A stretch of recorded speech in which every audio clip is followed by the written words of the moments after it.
আচ্ছা, একটা গুরুত্বপূর্ণ সংবাদ দেওয়ার জন্য আপনাদের কাছে আসলাম।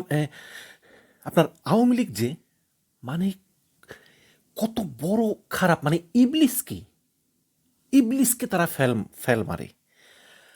আমরা যদি চলি গাছের পাতায় পাতায়, ওরা চলে গাছের শিরায় শিরায়। এবং আওয়ামী লীগের অপকর্মগুলো খালি চোখে তো আপনারা দেখতে পারবেনই না, মাইক্রোস্কোপ দিয়ে দেখতে হবে। আজকে আমরা আপনাদের কাছে সামনে তুলে ধরবো সেটা হচ্ছে যে এই আওয়ামী লীগ ক্ষমতার আমলে এই যে আওয়ামী লীগের যে অলিগাররা এবং রাজনীতিবিদ থেকে শুরু করে আমলারা, তারা বিভিন্ন দেশে টাকা পাচার করেছে। এমন কোনো দেশ নাই, সে মালয়েশিয়া বলেন, আরব কান্ট্রি বলেন, আমেরিকা, ইংল্যান্ড, তারপরে কানাডাতে তো আছেই, তারপরে আরও বহু জায়গায়। তো সবচেয়ে বেশি টাকা কিন্তু পাচার হয়েছে এই আমি যেতে থাকি ইউনাইটেড কিংডমে। তো সরকার খুব চেষ্টা করতেছে। এই যে ইউনাইটেড কিংডমে তো আপনি জানেন যে ভূমিমন্ত্রী সাইফুজ্জামান জাবেদেরই বাড়ি আছে 360টা, আরও তো আছেই, Salman F Rahman, Hasina family, tulip সিদ্দিকের আছে। তো এই সম্পত্তিগুলো যে বাংলাদেশ থেকে নিয়ে অবৈধ টাকা কেনা হয়েছে, এই সম্পত্তিগুলো বিক্রি করে বা এই কালো টাকা ব্যাংকে এসে যায়, এগুলো পুনরুদ্ধার করার জন্য বাংলাদেশ ব্যাংকের গভর্নর এইচ এম মনসুর, তিনি ইংল্যান্ডে এসেছিলেন। তো আসার পর তিনি এখানে যে ঊর্ধ্বতন কর্তৃপক্ষ, তাদেরকে তিনি অনুরোধ করেছিলেন যাতে বাংলাদেশের টাকায় যেসব সম্পত্তি কিনা হয়েছে বা যেসব টাকাগুলো ব্যাংকে জমা আছে, এগুলো আসলে বাংলাদেশ ফেরত চায়। এবং সমস্যাটা হচ্ছে এই জায়গায়, তখন ব্রিটিশ এমপিরা একটা বিবৃতি দেয়। ইনকিলাব পত্রিকায় আপনারা দেখতে পাচ্ছেন, সেখানে হেডলাইন করেছে বাংলাদেশের অর্থ পাচার তদন্ত নিয়ে বিভ্রান্তির আশঙ্কা ব্রিটিশ এমপিদের। বাংলাদেশে অর্থ পাচার তদন্ত নিয়ে বিভ্রান্ত করার চেষ্টা করা হতে পারে আশঙ্কা করেছেন ব্রিটিশ এমপিরা। তারা বিভ্রান্ত হতে পারেন।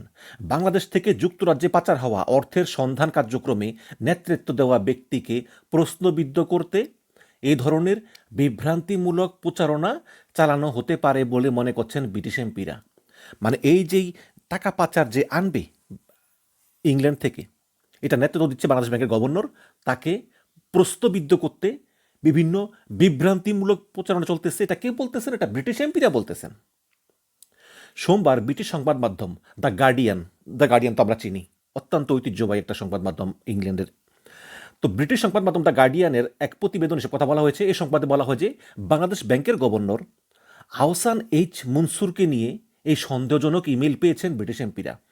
মানে বাংলাদেশ ব্যাংকের গভর্নর আহসান এইচ মনসুর, উনি যে কত খারাপ মানুষ, এটা নিয়ে ব্রিটিশ এমপিদেরকে একটা গোপন জায়গা থেকে অনবরত ইমেল করা হচ্ছে, ইংলিশে ইমেল করা হচ্ছে। বাংলাদেশ ব্যাংকের এই শীর্ষ কর্মকর্তা গভর্নর আহসান এইচ মনসুর, তিনি বর্তমানে লন্ডনে অবস্থান করতেছেন এবং সেখানে তিনি বাংলাদেশ থেকে পাচার হওয়া বিপুল সম্পদের সন্ধানে যুক্তরাজ্য সরকার ও বিভিন্ন বেসরকারি প্রতিষ্ঠানের সহযোগিতাও চেয়েছেন। এইসব অর্থের কিছুটা যুক্তরাজ্যে সম্পত্তি কিনতে ব্যবহার করা হয়েছে এবং বাকিগুলো ব্যাংকে আছে। বাংলাদেশের ক্ষমতাচ্যুত প্রধানমন্ত্রী শেখ হাসিনার ভাগ্নি ও যুক্তরাজ্যের সাবেক সিটি মিনিস্টার টিউলিপ সিদ্দিকও এই অর্থ পাচার বিষয়ে সন্দেহের তালিকায় রয়েছে।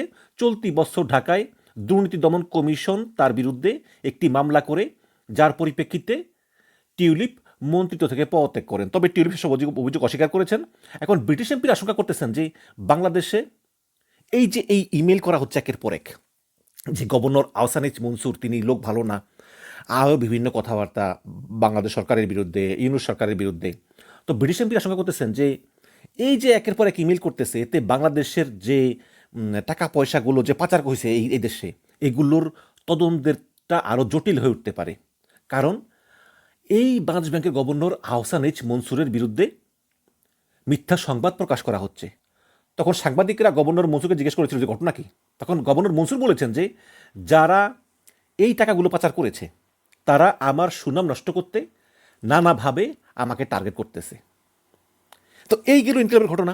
এখন প্রশ্ন হচ্ছে যে আসলে কারা কারা এই গোপন ইমেল করতেছে গভর্নর আহসান এইচ মনসুরের বিরুদ্ধে, ইউনুস সরকারের বিরুদ্ধে, একের পর এক ইমেল করতেছে ব্রিটিশ এমপিদের কাছে, তাও আবার এগুলো খুব ভালো ইংলিশে লেখা। তো এটা তদন্ত করতে গিয়ে মিনহাজ আলম নামে একজন ফ্যাক্ট চেকার, তিনি এটা নিয়ে গত 10 দিন ধরে কঠিন তদন্ত করেছেন এবং তদন্ত করে তিনি কিছু সন্ধান পেয়েছেন যে এগুলো শুনলে আপনারা চমকে উঠবেন যে আওয়ামী লীগ কী না করতে পারে। দেখুন, এই আওয়ামী লীগ অন্তত 10 বছরের জন্য ফিরুক আমি চাই না। এটা যেই চেষ্টা করুক না কেন আওয়ামী লীগকে পুনর্বাসনের জন্য আমি তার বিরোধিতা করবো, সেও ওয়াকারুজ্জামানই করুক, আসিফ নজরুলই করুক, ডক্টর ইউনূসই করুক।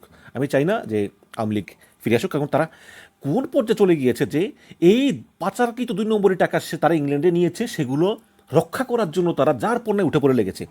মিনাজ আলম একটা ফেসবুক পোস্ট দিয়েছে, আমি একটু পড়ে একটু বড় হলো, আপনারা শুনবেন, খুব গুরুত্বপূর্ণ। তিনি লিখেছেন যে সারা দুনিয়াতে এই তথ্যযুদ্ধ, ইনফরমেশন ওয়ার অনেক দূর চলে গিয়েছে, বাংলাদেশ এখনও আছে ওই মিস ইনফরমেশন ডিসইনফরমেশন নিয়ে। মানে তিনি বলেছেন যে এই যুগে আসলে মিথ্যা কথা বলে পার পাওয়া যায় না। তো তিনি লিখেছেন যে এসব আলোচনা করতে আমাকে টক শোতে ডাকে, সেমিনারে ডাকে, আমি কোনো রকম বিনয় ছাড়াই রিজেক্ট করি।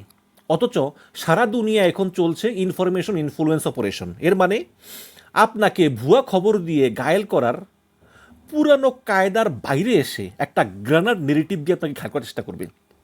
মানে সরাসরি মিথ্যা খবর প্রচার না করে একটা সত্য মিথ্যা কিছু মিশেল দিয়ে একটা ওপিনিয়ন দিয়ে ঘায়েল করার চেষ্টা করবে, একটা ন্যারেটিভ তৈরি করবে, ন্যারেটিভটা শক্ত করবে, যেমন মাঝে মধ্যে আমাদের পিনাকিবাবু করে।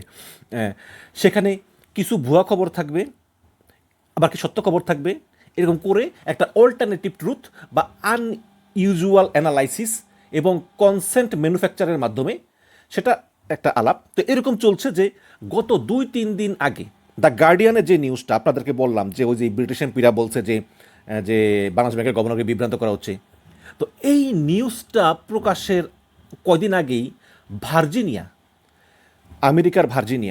আমেরিকার অঙ্গরাজ্য, এই ভার্জিনিয়া বেসড একটা news portal international policy digest নাম, বা সংক্ষেপে আইপিডি, এইটা নিয়ে কোনো আলোচনাও ছিল না, কেউ জানতোও না, জানার কথাও না। একটা ইংলিশ একটা পোর্টাল ভার্জিনিয়াতে, আমেরিকার, কে কার খবর রাখে? যদিও এই ভার্জিনিয়াতে আমাদের জয় ভাই থাকে, তত্ত্ব বাবা জয়। তো আমাদের চোখে পড়ে প্রায় 1.5 মাস আগে যখন সজীব ওয়াজেদ জয় এই ইন্টারন্যাশনাল পলিসি ডাইজেস্টের একটা লিঙ্ক শেয়ার করেন, একটা লিঙ্ক শেয়ার করছে যেটাতে একটা ইউনুস বিরোধী লেখা ছিল, এবং তারপর থেকেই আমরা এই পোর্টালটা মনিটর করতে থাকি। এটা মূলত একটা বিদেশি ওপিনিয়ন প্ল্যাটফর্ম, যেখানে যে কেউ লেখা ছাপাতে পারতো। এটা একটা মানে ওপেন প্ল্যাটফর্ম, এটা যে কেউই তার ইংলিশ লেখা সেখানে ছাপাতে পারে, ওপেন প্ল্যাটফর্ম। কিন্তু আমরা দেখলাম যে হাসিনা পালিয়ে যাওয়ার পর, মানে 5ই আগস্টের পর, কোনো একটা অদৃশ্য কারণে সেই পোর্টালে 5ই আগস্টের আগে বিভিন্ন দেশের বিভিন্ন লেখকরা তাদের লেখা ছাপাতো, কিন্তু 5ই আগস্টের পরে কোনো এক অদৃশ্য কারণে তারা বাংলাদেশের ক্ষেত্রে শুধু ইউনুস বিরোধী লেখাই ছাপতো। তো আমরা সেই সকল ওপিনিয়ন পিসগুলি প্রতিদিন ট্র্যাক করতাম। ফাইনালি আমরা তাদের অপারেশন ট্র্যাক করতে সক্ষম হই, এবং মূলত ইউনুস বিরোধী লেখা ছাপানোর জন্য প্ল্যাটফর্মটিতে ভুয়া লেখকদের ব্যবহার করা হতো। ওই চ্যাট জিপিটি দিয়ে আসে না, ওই যে ওপেন এআই, এইসব আর্টিফিশিয়াল ইন্টেলিজেন্স সফটওয়্যার দিয়ে তারা ভুয়া লেখক ব্যবহার করত। এবং আমরা প্রত্যেকটা ফেক অধর্ব চিহ্নিত করতে সক্ষম হই। মানে যারা এরকম এআই দিয়া ভুয়া লেখা ওখানে পাঠাইতো, ওগুলো হ্যাক করে এই মিনহাজ প্রত্যেকটা লোককে চিহ্নিত করেন। কিন্তু তাদের কার্যক্রম সম্পর্কে আরও শক্ত প্রমাণের জন্য আমরা 2টা ভুয়া লেখক তৈরি করি, একজন নারী একজন পুরুষ।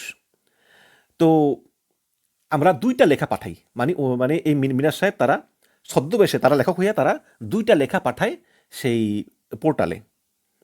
একটা লেখা হচ্ছে একজন ইউনুস এবং জাতিসংঘ, ইউনুস এবং জাতিসংঘ তারা যে ওই যে হাসিনার বিরুদ্ধে যে ফ্যাক্ট ফাইন্ডিং রিপোর্টটা দিছে, এটাকে কঠিন সমালোচনা করে, মানে ছদ্মবেশে আর কি, ইউনুসের সমালোচনা এবং জাতিসংঘের তদন্তের সমালোচনা, এটা করে একটা লেখা আমরা পাঠাই।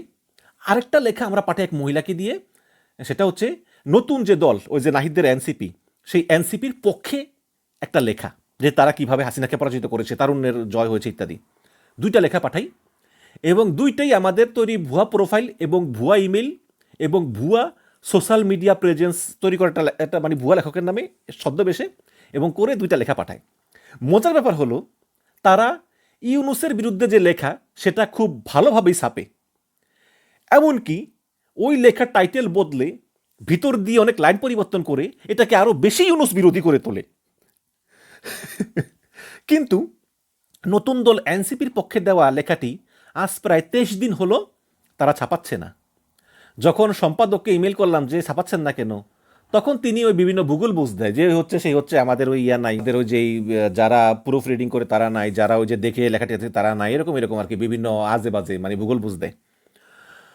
পরে আমরা গার্ডিয়ান মারফত জানতে পারলাম, মানে দ্য গার্ডিয়ান পত্রিকা, যেই পত্রিকায় নিউজগুলো ছাপাইছে যুক্তরাজ্যের, সেই গার্ডিয়ান পত্রিকার সঙ্গে যোগাযোগ করছে মিনহাজ আলম, যে ঘটনা কি, আপনার যে রিপোর্টটা ছাপালেন, এই যেই ব্রিটিশ এমপিদের কাছে ইমেল যাচ্ছে বাংলাদেশ ব্যাংকের গভর্নর আহসান এইচ মনসুর সাহেবের বিরুদ্ধে, আপনারা বলছেন যে আমরা এতে বিভ্রান্ত হচ্ছি, ঘটনাটা আসলে কি?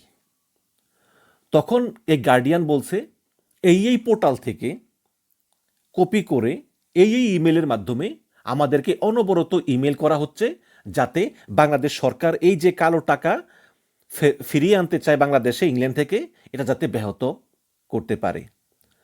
তো বিস্তারিত আমাদের দীর্ঘ লেখায় পড়ার অনুরোধ রইল, এবং এই অসাধারণ কাজটি করেছেন আমাদের টিম। আমি নাম না উল্লেখ করে তাদের ধন্যবাদ দিতে চাই, কারণ তারা আপনাকেও প্রতিনিয়ত মনিটর করতেছে। সো সো সাধু সাবধান, এই মিনহাজ আলম অসাধারণ একটা কাজ করেছে। এবং দেখেন যে এরা কোন পর্যায়ে চলে গিয়েছে, এই আওয়ামী লীগ কোন পর্যায়ে চলে গিয়েছে। এরা টাকা তো পাচার করে বাংলাদেশ অর্থনীতিকে পঙ্গু করেছেই, এখন সেই পাচার করা টাকা অলরেডি কিন্তু ইউনূস সাহেব বিভিন্ন দেশ থেকে কিছু টাকা ফিরিয়ে এনেছেন, যাতে আরও ফিরিয়ে আনতে না পারে। এই ব্যাপারে তাদের কার্যক্রম চলমান, এবং এমনভাবে কার্যক্রম করতেছে যেটা আপনার মাথার উপর দিয়ে আপনি ধরতেই পারবেন না। এই হচ্ছে আওয়ামী লীগ। সুতরাং আসলেই সাধু সাবধান।